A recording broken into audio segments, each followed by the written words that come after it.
చింతాకు, లేత చింతాకు అండి ఇది. దీంతో ఉప్పు చేస్తే చాలా టేస్ట్గా ఉంటుంది. ఇలాంటివన్నీ తీసి పక్కన పెట్టి దూరగా వేయించుకోవాలండి, అప్పుడే టేస్ట్ బాగుంటుంది. పెసరపప్పు బాగా ఉడికిందండి. దీంతో పసుపు, పచ్చిమిరపకాయలు, చింత చిగురు.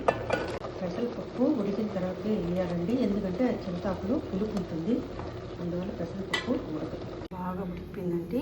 ఉడిపేసి మెత్తగా దించుకోవాలి. మెంతులు, ఆవాలు, ఎర్రగడ్డ, కరివేపాకు బాగుంది. కలర్ఫుల్గా ఉంది, కుక్ అయిపోయింది. చింత చిగురు పప్పు రెడీ అయిందండి. చాలా బాగా వచ్చింది. మధ్యాహ్నం అన్నంలోకి టేస్ట్ చేయాలి.